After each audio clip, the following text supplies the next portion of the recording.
Contract of guarantee section 126 से लेकर section 147 के अंडर कवर होता है। तो कॉन्ट्रैक्ट ऑफ गारंटी एक ऐसा कॉन्ट्रैक्ट है जिसमें गारंटर थर्ड पर्सन के बिहाफ पर क्रेडिटर को पेमेंट करता है if the third person does not pay his liability, does not discharge his liability. तो इसको हम एक एग्जांपल से समझते हैं कि ये अमित है, हिज वरिंदर शॉपकीपर के पास जाता है कि उसने एक टीवी क्रेडिट पर परचेस करना है। तो शॉपकीपर कहता है कि मैं तो आपको अच्छी तरह जानता नहीं, आप ऐसे कीजिए, आप एक गारंटी लेके आ जाइए, किसी की गारंटी लेकर आ जाइए, तो फिर मैं आपको टीवी क्रेडिट पर सेल कर दूंगा। तो वरिंदर अमित को अप्रोच करता है, तो अमित गारंटी देने के लिए तैयार हो जाता है टू दी शॉपकीपर। और ये शॉपकीपर के पास जाकर कहता है कि आप वरिंदर को टीवी सेल कर दो ऑन क्रेडिट। तो वरिंदर के बिहाफ पर मैं आपको गारंटी देता हूँ कि अगर वरिंदर पेमेंट टाइमली नहीं करेगा तो उसके बिहाफ पर मैं आपको पेमेंट कर दूंगा। तो अब इस केस में शॉपकीपर क्या हो गया, ये हो गया क्रेडिटर और वरिंदर हो गया प्रिंसिपल डेटर।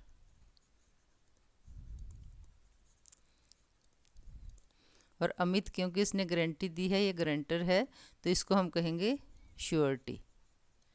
तो अब जो वरिंदर ने क्योंकि टीवी परचेज़ किया है, तो सबसे पहले जो पेमेंट करने की जिम्मेवारी जो है वो किसकी है, प्रिंसिपल डेटर की होती है। तो इसकी जो रिस्पॉन्सिबिलिटी है वो क्या है, इट इज़ प्राइमरी, कि प्रिंसिपल डेटर की प्राइमरी रिस्पॉन्सिबिलिटी होती है टू पे द डेट, और श्योरिटी की जो रिस्पॉन्सिबिलिटी होती है वो होती है सेकेंडरी।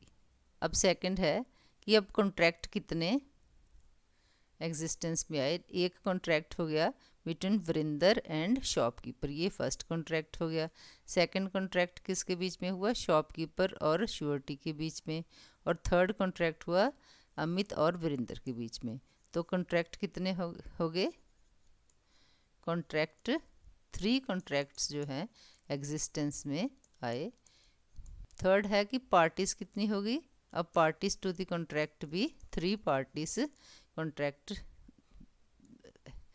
कॉन्ट्रैक्ट ऑफ गारंटी में 3 पार्टीज होती हैं। Number 1 is principal debtor, second है क्रेडिटर, थर्ड है श्योरिटी। सेक्शन 126 कहता है कि contract of guarantee is a contract to perform the promise or discharge the liability of a third person in case of default. कि third person अगर default करता है तो फिर क्योंकि गारंटी दी है गारंटर ने, तो उसकी ड्यूटी बनती है कि वो उस गारंटी को पूरा करे और जो थर्ड पर्सन की लायबिलिटी है उस लायबिलिटी को वो पूरा करे। तो इसको हम कहेंगे it is a contract of guarantee. Features of contract of guarantee, number 1 है essentials of a valid contract. जो कॉन्ट्रैक्ट ऑफ गारंटी है उसमें वो सारे फीचर्स होने चाहिए जो एक वैलिड कॉन्ट्रैक्ट में होते हैं, जैसे कि फ्री कंसेंट होना चाहिए, लॉफुल ऑब्जेक्ट होना चाहिए, capable of entering into contract, legal formalities पूरी होनी चाहिए, should be capacities of the parties etcetera. तो ये सभी जो वैलिड कॉन्ट्रैक्ट के एसेंशियल्स हैं, अगर वो कॉन्ट्रैक्ट ऑफ गारंटी में हैं तो हम मानकर चलेंगे कि it is a valid contract. Next है 3 पार्टीज़ होती हैं, कौन कौन सी होती हैं, एक हमारी होती है प्रिंसिपल डेटर, दूसरा क्रेडिटर, एक श्योरिटी। पार्टाइट कॉन्ट्रैक्ट, इसमें 3 कॉन्ट्रैक्ट बनते हैं, मैंने अभी आपको जब एक्सप्लेन किया था बताया था। तो किस किस में बनते हैं, एक बनता है प्रिंसिपल डेटर और क्रेडिटर के बीच में, दूसरा बनता है क्रेडिटर श्योरिटी के बीच में, तीसरा बनता है प्रिंसिपल डेटर और श्योरिटी के बीच में। फीचर है कंसेंट, कि पार्टीज़ का कंसेंट होना ज़रूरी है, चाहे वो प्रिंसिपल डेटर हो, चाहे वो श्योरिटी हो, चाहे वो क्रेडिटर हो। अगर तीनों की कंसेंट है, वो भी फ्री कंसेंट होनी चाहिए, तभी हम मानेंगे कि ये कॉन्ट्रैक्ट इज़ वैलिड। नेक्स्ट है कंसिडरेशन, कंसेंटिस के लिए कंसिडरेशन होना ज़रूरी है।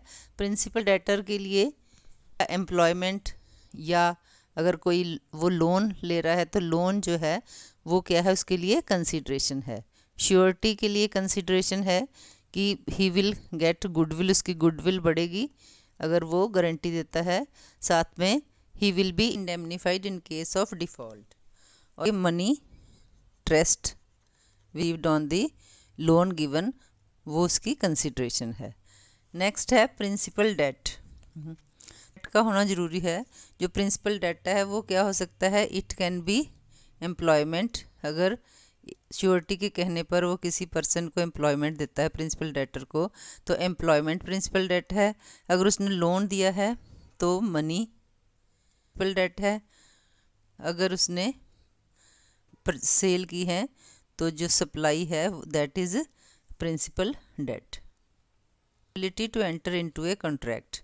अब तीनों जो पर्सन हैं, चाहे वो श्योरिटी है, चाहे प्रिंसिपल डेटर है, या चाहे क्रेडिटर है, तीनों के पास ये कैपेबिलिटी होनी चाहिए कि they can enter into a contract, कि जो वो कॉन्ट्रैक्ट करें that should not be invalid. Next है नो मिस रिप्रेजेंटेशन। जो 42 कहता है कि there should be no misrepresentation on behalf of the principal debtor. Concealment of fact section 143 कहता है कि there should not be concealment of fact on behalf of the creditor. अगर उसने guarantee लेनी है श्योरिटी से तो उसे श्योरिटी को फैक्ट्स, कॉन्ट्रैक्ट के जो फैक्ट हैं वो क्लियरली उसको बताने हैं। देयर शुड नॉट बी लेकर साइलेंट रहता है तो उसको भी कंसीलमेंट ही माना जाएगा and that contract will be invalid. तो ये थे features of contract of guarantee. तो स्टूडेंट्स आज के लिए बस इतना ही। अगर आपको मेरी वीडियो पसंद आई हो तो आप लाइक, शेयर और सब्सक्राइब कर सकते हैं।